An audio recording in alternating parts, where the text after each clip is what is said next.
Welcome to Asset Block's Business Owner Edition, because wealth creation is different for Australian business owners. Today, we're talking about why having a good business is always step one for wealth creation. But before we get started, let's cue the disclaimer. Charley here from Asset Blocks, and I need to let you know that this is a disclaimer. Grant, myself, and the Asset Blocks team are in no way, shape, or form qualified to give you personalized financial or investment advice. We're merely sharing our own experiences and opinions, but you should absolutely seek the help of professionals before acting on anything you hear in this podcast or on our brand. This episode is important because I liken it to building a house. The most important part is a solid foundation. If you build a house on sand, it's unstable. A small gust of wind will probably push it over. You probably can't build more than one story, and you're probably worried about it every single day. However, if you actually build it on concrete, it can withstand hurricanes and storms, can support multiple stories, and you actually sleep peacefully at night. Wealth creation is the exact same. The foundation is step number one. You need to have that rock solid foundation, and a business that is good is it. So if you're an Australian business owner who's held off wealth creation due to stability of your business, or you're wanting to hear what a stable business looks like from Charley and I, this episode is for you. Now, if you want access to anything that we talk about, any of our calculators, templates, checklists, head over to assetblocks.com.au, click free resources, and select any items relevant to you.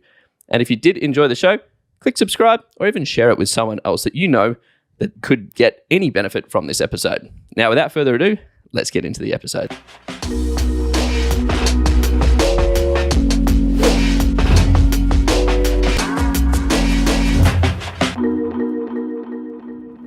All right, Charley, why is a good business the step number one for wealth creation?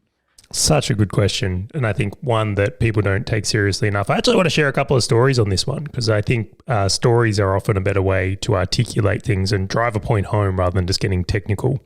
So the first one I want to talk about is actually like way back in the start of my journey. And I want you to imagine this is 23-year-old Charley, and I'm 33 at the moment. So this is 10 years ago. Okay, so at this point in time, I was actually a qualified plumber. Now, to be clear, I had all these licenses. I'd done the schooling. Like, I was as plumber as you can be. I really was. That's the career path I thought I was going to be on at this point in my life. Now, I'm in my car at this point. I'm finishing up for the workday, and I was a couple of years into my relationship with Bianca.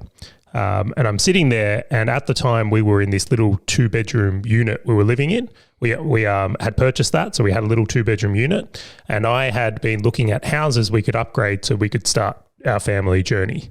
Right, so that's kind of where I was at in life. That's what I was doing. Now, I'll get back to that day. So I get into my car, and I'm starting to work out the maths of how much a home would cost. I'm starting to work that out. I'm going, all right, well, if I want to buy a house that could support a family, this is what it costs, and this is what the mortgage repayments would be. I'm going through this maths, and then I'm comparing it to my, at this point, salary. I was employed. And I'm going through it, and at the time I was taking home about $1,500 a week, which good money. Like good money. Yeah, like in Australia, if you're taking, that's net, right? Not gross, net. You're taking home about $1,500 a week. You're like, I think you're doing pretty well.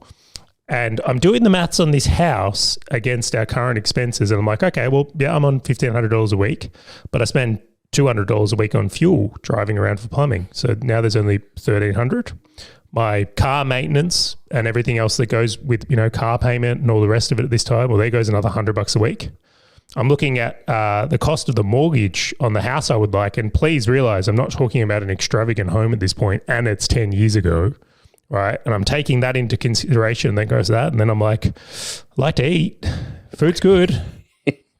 So I take the food out, and then I'm like, well, insurance, right? I've got a physical job. What if something happens to me and like I need medical, or I don't want to be stuck in a situation where I'm on a long waiting list, or we need ambulance support or anything like that. And it got to this point where I'm doing all this maths, and then at the end of it, without any holidays, I realized I had like $200 a week left over, if that. And I'm going through this, and I'm like, I'm just going to say it, oh, fuck. Yep. And that was the moment for me when my whole world changed, because I realized the current career I'm in and the vehicle I'm in and the way I'm going about it isn't going to get me to where I want to be. So there's no room for investing in our future. There's no room for an international holiday in our, like, this is something where I'm basically, if I keep doing what I'm doing, I'm going to be setting myself up to fail at the things that are important to me in life. And that's actually when I decided, well, I have to really reconsider what I'm doing here. And I elected to go into a completely different career path. And all those people out there that say, oh, learn to code, you don't understand. I was a high school dropout who was a plumber who now runs a media company. Trust me, it can be done. If you're determined, if your why is big enough, you will find a way.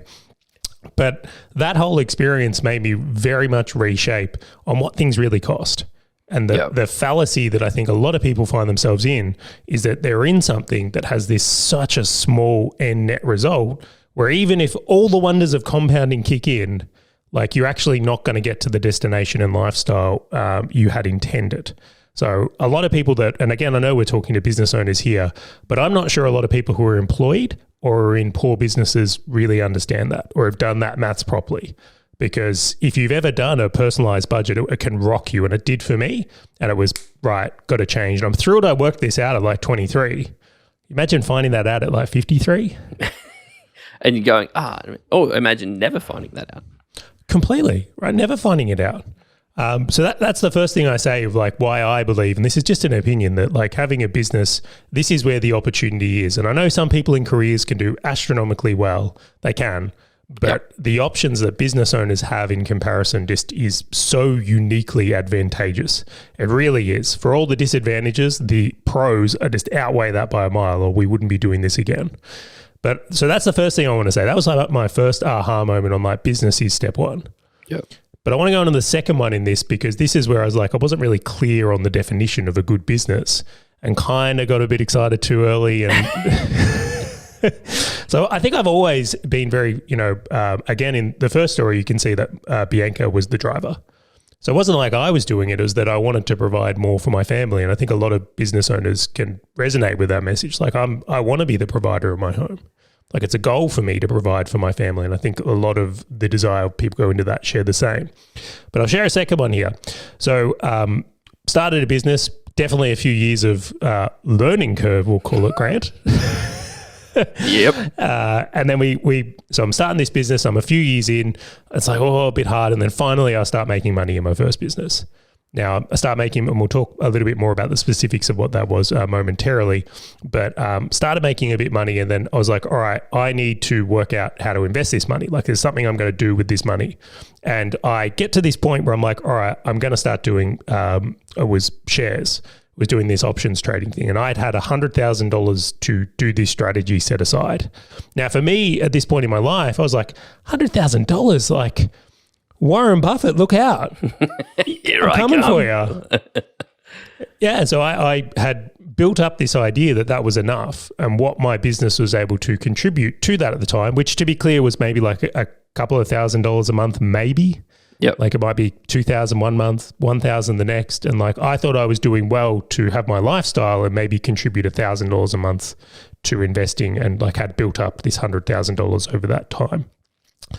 However, when I started doing it, I was doing these trades and we were doing these things, and it was like, when you took into account the fees of doing the trading stuff so you had to pay to do the trade, which I think was $30 at the time to do a trade. Yep. Trading was quite expensive. Yep. And then you had to pay $30 to exit the trade. So if you had placed a trade on the money I was using, they had suggested that if you have $100,000, you should never put more than 10% into one trade. You want to diversify, which made sense. So I'm using these 10 grand parcels with the fees associated with that to do this strategy. And it ended up that like on my $10,000, like I might make $100 per trade in the way I was doing it. And like that's net. And I'm like, so wait. I'm risking $10,000 in a highly volatile risk strategy to potentially make $100. Yes. And that's net, by the way. I'm like, gross it up for gross volume and all the rest of it. But I was also taking into consideration that I was paying money to be a part of this group to get these tips and things like that to be able to do these trades. So I'm looking at it, I'm running the maths on this, and I'm like, if you're doing this on $1 million and you're doing $100,000 per trade, like everything starts working in your favor. Yep. Like the efficiency of the fees, the cost of the program, all these things. But when you're this small player with minuscule funds and also a small amount of money to contribute into it to keep growing it, like it's just wasn't going to get me there either. And I came to the conclusion, I'm like, I'm doing this trade. I'm like nervous about the trades and the share market at this point. It's new to me. And then it hits me again. It's like, Charlie, you could just go make another $100 in business. Why would you risk the 10 grand here and the time and effort like to make $100? Like at this point I was running a paid ads agency. I'm like, just go get another account. You'll literally make more than if you win every trade in here. This doesn't make any sense. So this was another like breakthrough moment for me of going, step one, good business. The good business is the foundation 2.0. I love the analogy you used earlier, Graham. That good business is the critical thing. Your ability to make a good profit in business and transition that into assets is the secret formula. Yep. Like that's the win. That's how you do it. And it's my story is actually quite a bit different than that. But before I jump into that, I am curious from your point of, okay, I'm going to start this journey to an epiphany moment when you were a plumber, but then also when you were doing share trading, like how long is that? The stupid tax on this, was that a 6-month journey? And they're like, after 6 months, yep, cool, no, I got to get out of this. Was that 5 years, 10 years? Because some people listening to this might actually be in that for 10, 20, 30 years, right? Like, and they're going, maybe this is their epiphany moment. How long were you in each one of those two? So this is hilarious, right? This is like, I kid you not. So I dropped out of school when I was 16 and went straight into the trade. So at 23, how long had I been a plumber? 7 years. So I was the only 23-year-old the company I'd worked with had come across that was due for long service leave. Try that on. Like, wait a minute. It's like, this doesn't seem right. This is meant to be for like old people. And I'm like, it's news to me as much to you, which was hilarious that I actually had long service leave, right? It was, but the point to being, I'm very grateful for the other things I learned there. Don't get me wrong. There's an immense amount of skills that come from like time management, problem solving, work ethic, right? It's like there was a ton of things I developed from doing it that I'm grateful for. Not to mention, doing an apprenticeship, there are life skills that come out of it. So really good experience. I enjoyed that. But it was certainly the last few years when I was coming into how am I meant to set up my life? That was when it really hit me. So those being able to buy a home, look after a family, that's when it started to become a little bit more stressful for me. So it was a 7-year journey with probably the last 2 years being the ones where it became more and more clear to me that, hang on, I can't just do more cashies to the side or work any harder here if I want to achieve these things. And spend time with the family. And what about the shares? Was that a 6-month journey? Yeah, so that was probably, I would say about 6 months. I would say that the business started doing well, and then the idea of doing these things. We looked at a few things, but that was the main one, and going through that process. But I will say again, it's like I really took some skills out of that from the share market. Often when we try things, we learn. Well, that's the way that's always worked for me. So I'm not going to say it was a complete write-off. I'm grateful for that knowledge and understanding I got on the markets and how it all works. But as for it being like a cost-effective result, neither. Not so much. And because my story is quite a bit different, right? So I'm a certified entrepreneur on paper. I have a certificate from the RMIT University in Melbourne. It says Bachelor of Business, Mastering in Entrepreneurship. Like, fantastic. Out of this conversation, I'm the only real entrepreneur here. So I'll take my crown and I'll go home with it. But when I came out of uni, going, great, I've now done 3 years of learning how to start a business. I'm like, I'm going to go in and do digital, right? So I started doing web design. 12 months into that, I'm like, this is not paying the way that I expected it to pay. Right? I'm like, I'm missing something. And my 3 years of education has not taught me something. What am I missing? And so I actually left.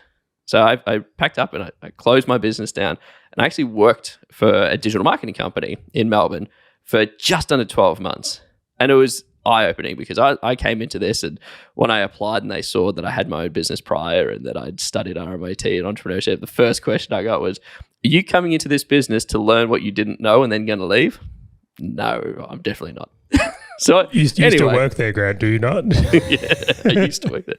And so I came into this business. I ended up doubling my salary within like 9 months, right? But the epiphany for me was about halfway through. So I was only there 12 months, so about 6-month period. I realized that if you factored in all of the costs of the other people that supported me in my role, I was earning that business 6 times more than they were paying me. And that was more of the competitive side in me going, nah, this ain't right. The guy's rocking up in this killer BMW, having the greatest dinners, having the greatest holidays. I'm like, yep, I think I've learned everything I need to. I got to get out. And the owner of the business was shocked, and there was about 60 people there when I gave him a 6-month resignation letter. I walked in January and said, in June, I'm out. I booked flights to Europe. I'm gone for 3 months. I'm not coming back. This is your notice. You have 6 months to find a replacement for me. And he's like, how are you so certain? I'm like, because I know this is not right. And that was my point of, it was a competitive side of me. It was, I cannot sit and play this game to make someone else good leverage on me and everyone else around me, where they're the ones that is going to earn a bit more. Pause there. I got to ask this. So in that moment, was it purely that you felt you were worth more and you could see people benefiting 100%. Off your labor? So it was purely this is bullshit, I'm moving on. Was there any other drivers for yourself, like girls, money? No. It was, so I don't care about Ferraris. I don't care about big houses, right? Like the greatest thing is I've lived in warehouses at the top mezzanine levels of kids' party venues before for 6 months. Like, I don't care where I live. I enjoy business as a sport, right? I wake up at 4 a.m. and I will just do business until the day cows come home, right? And so when I was working for them, I was up at 4, I would smash the gym out, hit up heaps of creatine and caffeine. But then I was reading business books. I was trying to do like little business things. And I'd be in the office at like 6 a.m., 7 a.m. And the founder's just like, oh, wow, this guy's a really hardworking person. I'm like, no, like, I want more. Like, you are now inhibiting my growth, right? Like, if we were business partners, you'd be happy, I'd be happy, and we'd be happy. But we're not. And so it was me going, I need to spread my wings. I need to go and push myself to go and get the outcome I'm looking for. And I think I've found the missing pieces to the puzzle. How awesome. Right? And so, yeah, so it's a completely different basis of where you came from to where I came from. Mine was just more of an ego and a competitiveness piece of me going, nah, I'm going to go run business. But then the interesting thing is when I left, I started running digital marketing, earning good money, and then I started reinvesting in other businesses. And so at a point in time, I probably had 6 or 7 businesses on the go, whether I was a business partner, whether I was completely myself, etc. But the problem was, and I've mentioned this before, for my wealth creation was I kept investing into more businesses. Why? Because I didn't have a partner. I didn't have desires of buying a house and settling down. I was living in Asia. I was traveling to Europe. I was the world's like the digital nomad that everyone always talks about. You really are shaping up the poster boy for the digital nomad, I will say. That was this guy. But I think it's great because you and I are completely polar opposites in this, right? Because people listening to this are like, that was me, or that I'm in that situation. And then I settled down, right? I got married. And it wasn't until this point where at the time the business I was in, it was pushing for an exit, right? So I've gone through all these businesses. I had 7, I ended up selling some, I ended up consolidating and compressing it down, going, I just need to focus all my time and effort into one. That's how I'm going to be highly successful. And I supercharged that and I just focused on that for a very long period of time. And the entire outcome of that business was a very big sale, right? And the idea, okay, it might take us 5 years, it might take us 10 years, it might take us 15 years. And it wasn't until the point that my wife and I sat down and she's like, I have been waiting for you to sell this business. I have been waiting for us to go and buy a house, to go and look at investment properties, to go and play this family game. And when is that? And that was my big epiphany of going, maybe this is not a good business to support life, but also wealth creation, right? Because she needed to work and I needed to work to continue it on its journey, right? And that was my big aha moment of I am now inhibiting, like I'm holding back these great parts of my life of having a family, of having a house and all these things because the business is fun and it's good. And one day it might have a great exit and do all those kind of things I'm looking for. But I got no nest egg. I've got no wealth that I'm building along the while whilst I can play this really long game, right? So I've just all in on this really long game with nothing compounding behind me. It's so I find this so interesting, right? It's like the epiphany can come from completely different directions. Yep. It really can. But at some point, it's like the common thread here is that at some point your business goals or whatever you're working on there doesn't support your personal goals there. And like, I imagine many business owners get frustrated and just downgrade their personal goals. They do. I know 60-year-olds who are still running their businesses now, and they've had families of 5, right, that have just held back. Like, we're going to keep living in this house. You're going to go to this school because that's what I can afford, because they could just not break through that mold. And it's sad to see. And I just look at that and I'm like, that was the road I was going down, unless it hit a great exit, which it still could, and I hope so. But I'm like, now I'm just inhibiting because this wealth creation knob just wasn't ticked on this on position. And a couple of years ago when it was just like, tink. I'm like, okay, cool, I'm just playing this game wrong. That's fine. I get it now. So what I am curious about, Charley, is like, so going back, like, we've obviously got very different stories in this, but we can relate so closely to it, right? So why is a good business always a step 1 for wealth creation? Yeah, that's a really good question as well. I love that question.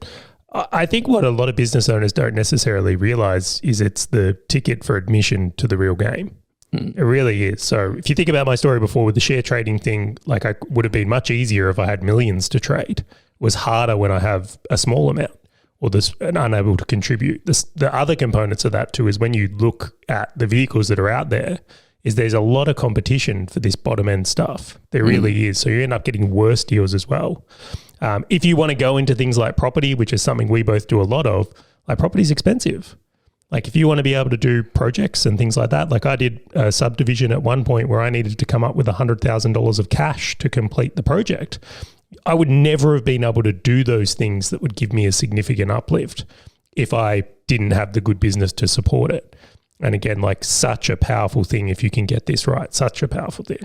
And you're right, because you can't take advantage of those effective strategies unless you've got the foundations, right? And so similarly for myself, we bought an investment property just recently, and it's currently going through renovations. But the reason that we can renovate it is because we had a great buyer's agent who bought below market price to factor in the renovations, and we negotiated out the renovations because we said these things are necessary. But then we've also got the cash reserves to go and do the renovations, because in 6 months' time, we might refinance, right? But because we've got the cash now, I can play those strategies. I can use those to my advantage, where if someone else wasn't in the position to go and utilize them, they'd be waiting for the house to potentially increase in value. And then they'll go, hey, let's do this small renovation. Let's do this renovation.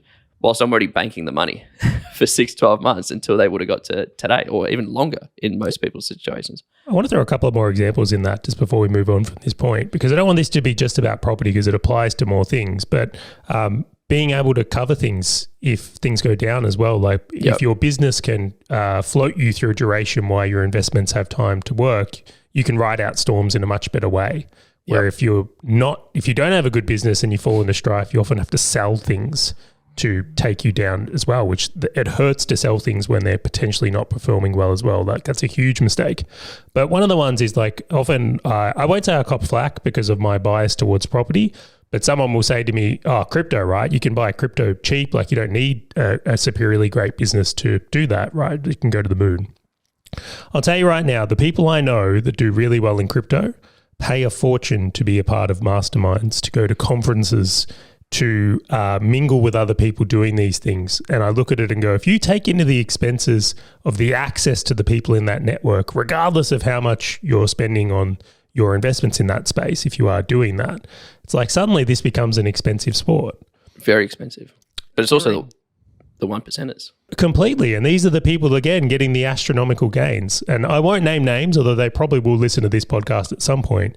But the people a few of my friends that have done astronomically well in crypto in the last few years, like, they are paying big money to be in the rooms to hear what the smartest people have to say about this. And I mean big money. So I look at that and go, that's where if you've got a good business to support paying to be in those rooms, you're going to get a better return than the person who's out there just picking coins randomly on CoinSpot or whatever it is that they're using. And the same applies to shares, right? We'll say this before, it's like, if it's on the news like BBC or it's in the newspaper and that's when you're getting in, you missed out. It's too late. There was a whole group of people that knew what was going on before that, and you want to be in that category. Yep. But that's not going to happen from following the tips out of the newspapers and things like that. I think it's a very, very interesting way of looking at things. So this is the whole encompassment of, like, the ticket to the real game. That business that can produce a good amount of profit gets you better opportunities and access in all the asset classes we're discussing here. Yeah, I completely agree. And to go back to your story, I know someone who's had to sell their assets to prop up their business, and vice versa. They've had to extract out all the cash from their business to prop up assets that weren't doing too well, to the extent where they were buying blocks of land and selling them for 40% less than they bought them for just as a fire sale to help prop them up. And now 6 months later, they're going and actually buying blocks of land which have doubled in price again because they're in better footing. And I'm just like, what? Like that? I'm like, it seems crazy, but this is the difference of having that foundation of a business, right? Because you don't need to rob from the rich to give to the poor. It's fundamentally a different game. And this is like, you know that saying, oh, it takes money to make money. And I'm like, oh, no, it doesn't. Kind of does. Oh, no, it does. It definitely does take money. So, okay, people listening to this, they're like, great. Like you and Charley, you've taken the red pill, Matrix, all these kind of things. We get it. And we understand why. Great. Step one has to be a really good business. And you can't really play a wealth game unless you've got a good business. So imagine I had my scoreboard out and checklists. And I'm like, all right, Charley, let's work through this. What are the characteristics of a good business? Just so I can see, is my business good or not? Because I might think it's great. Every mother's baby is the cutest baby, right? But if you give me some really strict parameters, just as a good guiding principle based on what you've done, what are they? Like, what are some of them? Yeah, so we've got a little bit of a prepared list. People may see us looking to the side or down for this because I knew this would come up in this episode, as did you, Grant. So we wanted to set some opinions, I will say, at this point here. But after much debate between us, this is the list we're going to go through from here. And I'll take the first point. I think point number one, not step, but like an indicator that you've got a good business is stability. So, I'll say consistency comes with that. So if you've got a business that's profitable one month and not the next, or has a good year and then has a bad year, I'm going to say you don't have a good business. I'm going to say that is something that you would want to fix or potentially redo in a way or restructure, whatever it is, before going down the wealth creation path. Yeah, and it's why I always lean so heavy on recurring revenue businesses. Because stability. That fluctuations just doesn't exist. The second one for me on my list is ensuring that the owners have enough salary to live off comfortably. And when I say that, right, some people are listening to this who are in my situation. I was a single guy traveling the world, right? So my living expenses are very different to also the business owners who are listening to this, who have got a family of 5, people going through high school and all those kind of things, right? So when I say that they've got enough salary to live comfortably, factor in your own personal situation in that, because obviously everyone's going to be slightly different. But what we have evaluated is that having at least $5,000 per month or $15,000 per quarter to invest in wealth creation is a good indicator, and that's stability. Like if you want a trend indicator, if you could take out that $5,000 every single quarter over the last 2 quarters or over the last 6 months, every month, etc., that is a really good indicator of a good, stable business, because you can pay for all of your expenses, pay your kids to go to school, do all of those things, and still have that amount left over. And you still go on holidays if you want. Like that's excluding this $5,000 that has to sit somewhere to invest in assets. Yeah, I'm so much for that as well. And I will say it doesn't stop there. I want to put a point on top of that. That is the minimum. I personally put in a lot more than that every month to my investments, which enables me to do a much bigger, more things. But that's, to loop back to an earlier point, that ticket of admission. That's what you'll need to get access to those rooms, pay those fees, do those deals, whatever comes in to the sport or game you want to play there. And I hugely, hugely concur with that one. All right, Graham, what's the next one on the list? All right. Number 3 for me is the ability to leverage a team, right? So essentially what you want to be able to do is you want to leverage team within your business so that you as a business owner can focus in at least some part of your time on wealth creation. It is silly if you wake up from dusk to dawn worrying about your business, putting out fires in your business, doing all of these things, and then trying to support friends or family or kids at night, because you're never going to play the wealth game at all. So having a business that allows you the leverage to step out for a couple of hours, whether it's a couple of hours a day, a couple of hours a week, whether it's a day a week, the structure doesn't matter. It's just using your business with that leverage of typically resources so that you can actually spend this time to educate yourself, like listening to a podcast like this, or going to seminars, or looking at assets that you could purchase for wealth creation, etc. That is one of the key foundations for a good business.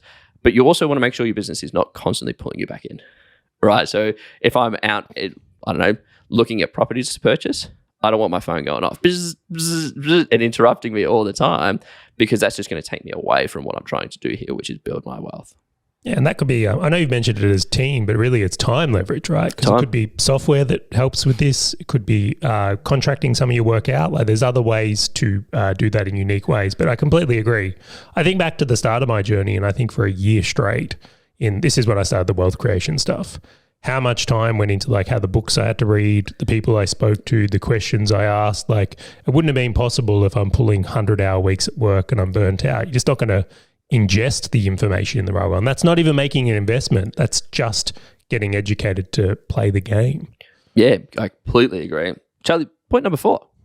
Point number 4 here, I'll scroll down on the list. Actually, I tell you what, I'll let you take the next point here as I adjust my screen, as I seem to have scrolled past it, Grant. No worries at all. Point number 4 is the services or products will be able to be maintained over the next 3 years. Right. So as a business owner, we know, and it's just statistics, most businesses will have a shelf life of 10 to 15 years. And if your business does, and it's a generational business, great. Like there will always be exceptions to the rule. I get that.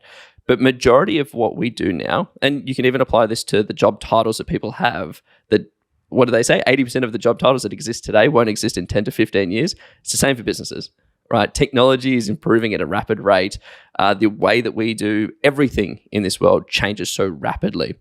In your business, you don't want to be at this pivotal point trying to do wealth creation.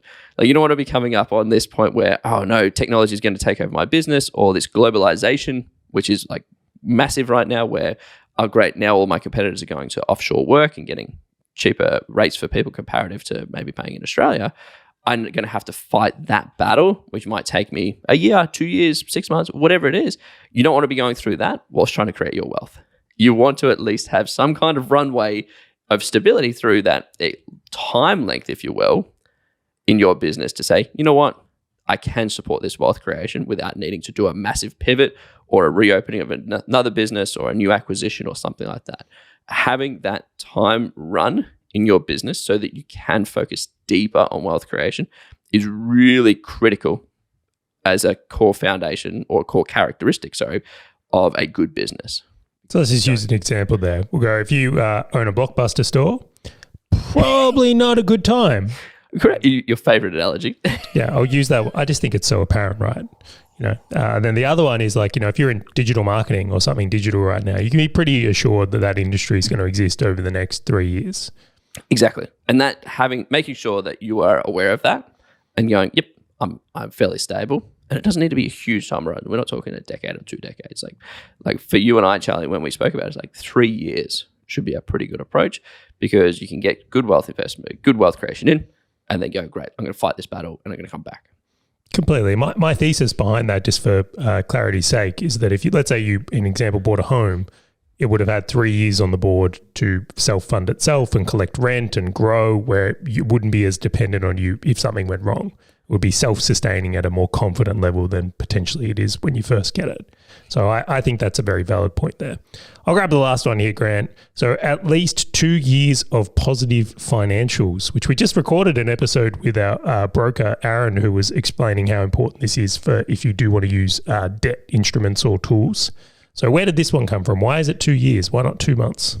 Yeah, so in the episode, what we covered off is, and in previous episodes, we talk about debt and leverage, right? So getting access to debt and borrowing allows us to acquire assets today. And I won't dive into the details, but it is great leverage because over a period of time, we earn interest and returns on that asset over a period of time, utilizing that debt that we have.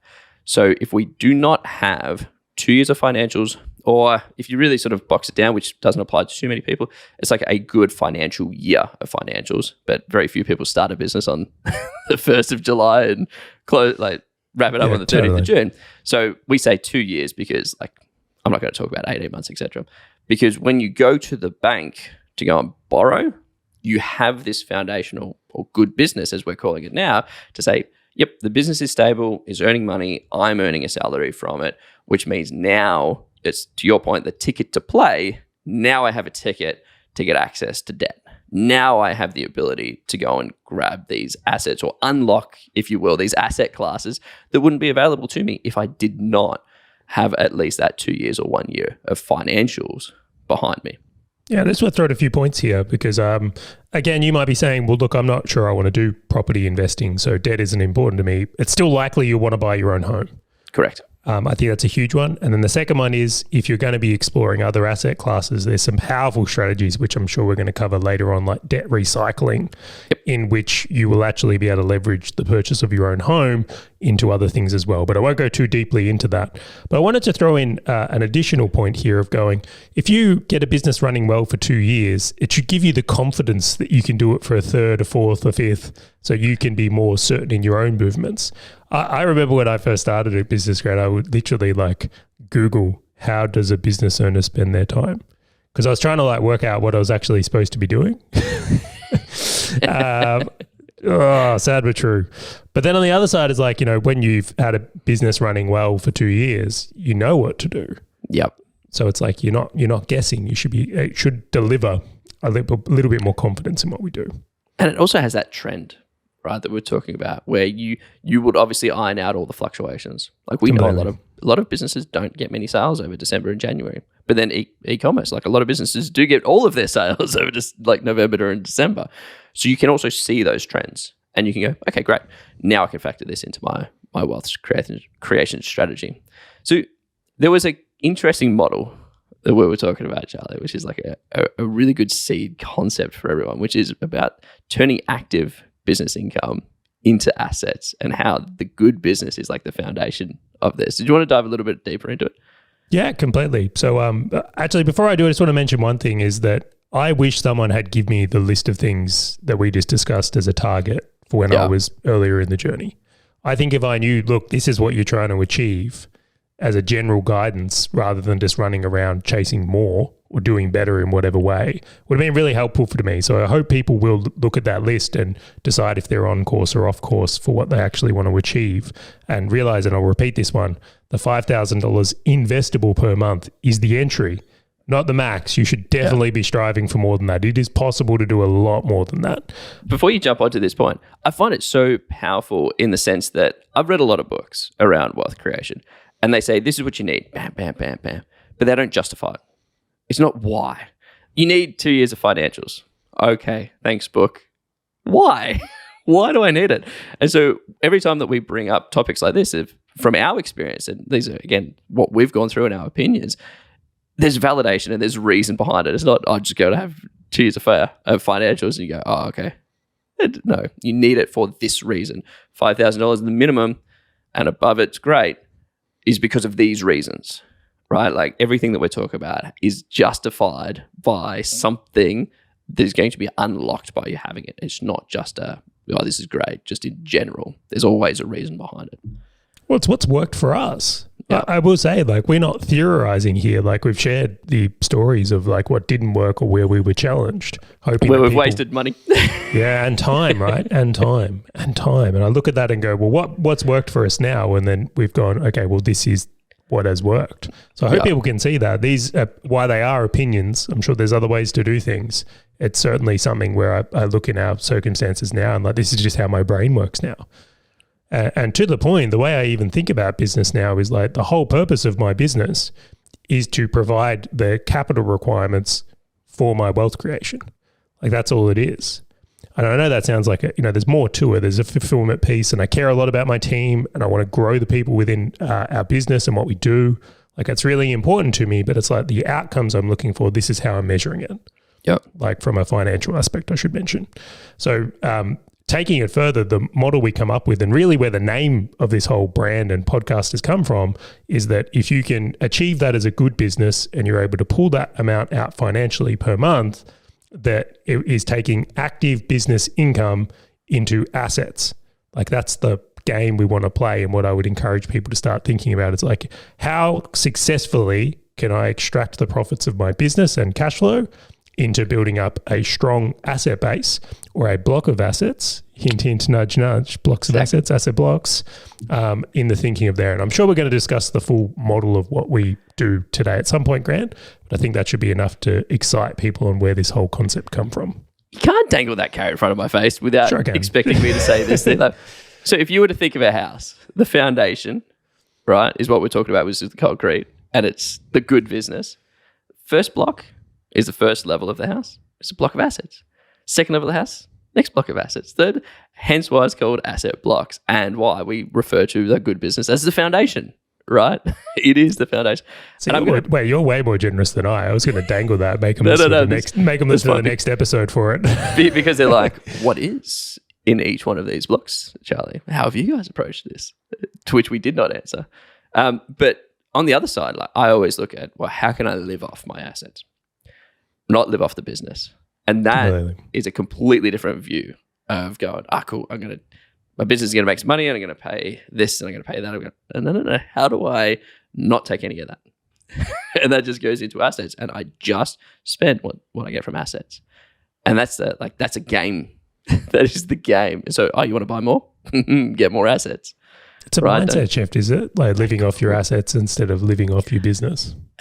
And by the way, there's so many gurus out there that's probably like disagreeing with us right now, but I'm just like, it's such a different game. Sorry. Wait. We'll come back to that. I'm sure there's gurus that disagree with this. I'm sure there's other ways to do it. Completely acknowledge it, but this is what's worked for me. This is what is working for you. Exactly. Yeah, I got runs on the board to support this. I'm not guessing. I wholeheartedly agree, which is hence why we've got this. And it's just another point of view, another avenue that you can go down. So imagine I'm playing at home, Charlie. And I'm like, I like your opinions. I like your stories. This makes sense. What if the business that I have can't be called a good business? Like, it's impossible. What if I'm staring down that barrel and it's just like, no, this is just the wrong horse, the wrong jockey, the entire wrong racetrack. Everything for this is just wrong. This is your 23-year-old Charlie? This is 23-year-old Charlie. Change. Absolutely change. I think there is the worst thing you can do is waste your time in something that will never get you to where you need to be. Like, again, it's like, I am grateful I know how to install a toilet. It is the most useless skill set to me today and probably wasn't worth learning. It served its purpose at that point, but I look at that now and going, if you're in the wrong business, you need to change. Like, time is not on your side with that. I will say that you have helped me out with some renos and explaining to me what some flashings were and stuff like that. Like, it has come in handy. I should take that back. There's been some odd times in which my trade experience has come in handy in what we do today. But at the same point, I hope that people understand the point reigns true, is that if you're developing a skill set that doesn't serve and you're wasting your time, like tomorrow isn't a good idea to think about it, and the day after, like, you need to start actively making moves, because otherwise you're preventing compound interest working for you in the right ways. Yeah, and it's similar for me, right? When I come back to the business where we were going for like that massive exit, and I was like, now I'm sacrificing wealth creation, but also the potential for my family to grow. And it's a hard pill to swallow. Like, those conversations were difficult with my co-founders, right? Of going, hey, opportunity cost. Exactly. Opportunity cost. And it's, I could be here and I can sort of support everybody and be sort of the guy that they see me being, but I got a life to live. I got these foundations that I need to build. And so it's tough, but making those decisions is the only way around it. So imagine, I'm going to throw a second scenario at you. So the first one was, my business can't get there. So the answer is just change, right? Like, you can't get blood out of a stone. Completely. Right? So the second one is, like, imagine that I've listened to all of your characteristics and I meet all of them besides one. Whether that one is I don't have 12 months of financials, or maybe I don't have $5,000 a month, or whatever it is. Like, what would you say to me? Like, if you were in that, actually, not even what would you say to me, what would you do if you were in that situation? Would you just not invest in anything? Would you and just try and fix it? Would you start dabbling your toes in something? Like, how would you approach it? Yeah, so again, opinion piece here, but I would probably focus on the business. I really would. And the thing that has always served me the best is whenever there's a gap I'm looking to fill, any one of these, right? Whether it's the profit per month, the leverage of time, whatever it is to make sure that I'm actively finding people who have achieved that, ideally in a very similar business model to mine, and just go, well, what are they doing that I'm not?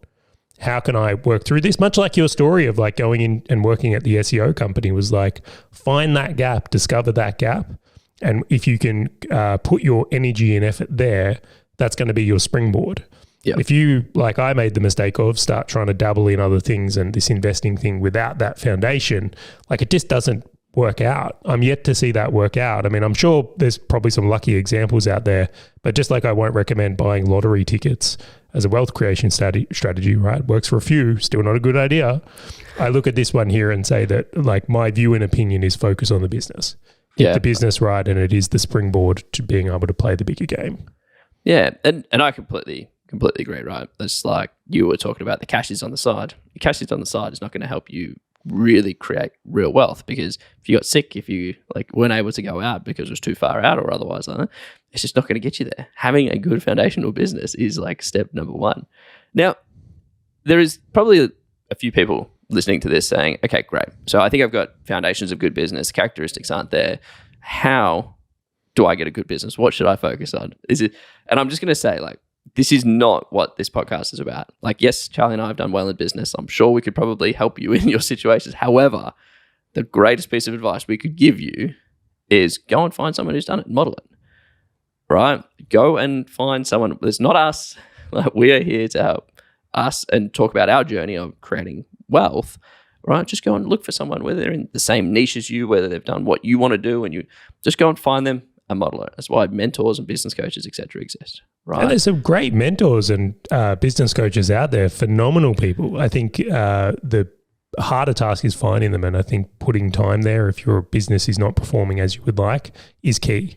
It's funny how many times I come across someone who's got a good business and you see the plethora of good advice from the right people behind the scenes, the network they develop, the business owners they hang around with. So it's a very, very powerful concept. I hope people will take that on board. And the very last audience question I'm going to take, because we've got an audience, not really, but I'm going to pretend we do, just so you feel happy. I would love it if we would get some questions, by the way. So send them in to Grant. I'll field everyone's questions. So I'm curious, Charley, did you always start out with a good business? Were you the lucky one? Were you, and I know you shared your story around shares and stuff like that. Did you just fall into the perfect niche with the perfect audience and the perfect profitability, and you've just gone, I am the unicorn. I am the lucky one. Or did you not? Did you go through a couple until you got to where you were? I've shared mine. Obviously, I didn't. Right? I went through web design companies, digital marketing companies, and the sort of different organizations that I'm like, I'm going to sell this. For me, the answer was no. I'm curious for you. Do you know, I went on a podcast recently, Grant, to talk about some of the things I'd done in wealth, and I was surprised. I actually got quite a bit of blowback from me doing that. So there was people in a Facebook community who had basically indicated to me that what I have done is I'm special. I've got unfair advantages. I'm lucky. This doesn't apply to the average person. And I don't want to say I could understand their point of view, but at the same time, it's completely unfounded. So I'm a high school dropout. I didn't inherit any money or get anything given to me in that regards. Don't get me wrong, my family loved me a lot and they were a great family. They provided a very, very house full of love. But as for financial or business acumen, definitely not. Hard work and some good timing had served me very well. But ultimately, I've had roller coaster years early on, especially. First few years in business, I had immense challenge, as many people do, just working out what to do, finding my niche and all the rest of it. So from what I have today is, the rewards I see today and the fruits I reap are really the last 10 years. It's been 10 years now that I've been on that journey. Yeah. And for me, it's exactly the same. I literally have ran businesses since I was 8. Actually, no, one of my first businesses was when I was 16. Right. And this game it's a never ending game. And the amount of businesses that I've had along the way to find a good business and a solid business. And I still have business investments, by the way. That is, for me, is still a view that I have as a good asset. But no, no, you don't just, this is not two people talking to you who just got lucky. And it's and the way you win the lottery is you pick these numbers and you're always going to win. No, these are people who have made tough choices. I've burnt friendships. I've had challenging times. This has not been smooth sailing for me, right? Which means that every single person can do it. You just need that willpower that sits on the other side. Yeah, I think the point we want to make here is it's possible, right? Exactly. It's possible for everyone. There's not, hey, daddy gave me $1 million to start off. It's none of that has occurred here. So it is possible for everyone is something I would really look at. Yeah. And I'm just going to wrap up this. Like, there were some key points for me through this episode that I really just want to hammer home. First one is a good business, that foundational $5,000 a month at minimum, right? Sure, if you can get 10, 20, 30 grand a month and invest that into wealth, great. Like, you are playing this game very well, my good sir. And you get to go fast. You get to go really fast. Your foot is on the accelerator from day dot. Great, awesome, fantastic. But the second one is understanding the foundation is the business, right? The good business is the step one foundation. If you do not have that and you're trying to play the wealth game, and from my experience at least, it will become so much more difficult, if not resistant, right? You want to work with a tailwind, not against a headwind, right? And so if you don't have that good business pushing you forwards, you are just going to burn your candle at both ends. As it will most probably be quite difficult for you, and that's at least what I have seen from time to time. And really coming back to this episode as just a bit of a sanity check. If you need that boost to go, I always read books of these people that were just successful out of the gate. Listen to this episode again. Charley and I, we've been through it. We've seen, had the wars. We've had good decisions, bad decisions. We've gone up and down. Like, we started our journey quite late in wealth creation as well, in my personal opinion. I wish I started earlier. So that were some of the key things that I've taken away from it. Is there anything else that you just want to hammer home, Charley? Yeah, there's a reason I look 40 and I'm only 33 years old, right? Done the hard years. No. I'm 20 years old and I just look like I'm in a 40-year-old body. No. But I just wanted to loop back in on one you made there, because you made a really good point about the business being the good step one. But I think the other one is just the opposite end of the spectrum. It's not your business is suddenly perfect and then one day you come and do wealth creation. Yes. It's synchronicity, right? So once you get to this stage, this is how you should be considering coming and play this game. Think, in your personal situation, I'm not going to give you personal advice, but hopefully you'll at least think or start having these discussions. But it's not something you put off till you're in your 50s or something like that. It's like that hand in hand, these things work together, and that's where I think the ultimate power comes from.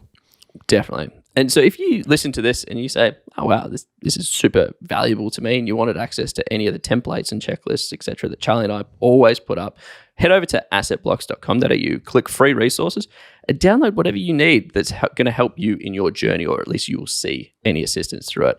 And if you did enjoy the show, be sure to hit subscribe, or even share it with someone who you know that would get value out of the content that we've just shared, or even the stories that we've shared, because they might be able to relate to it. So once again, thank you for joining us, and we look forward to catching you on the next episode of Asset Blocks Business Owner Edition.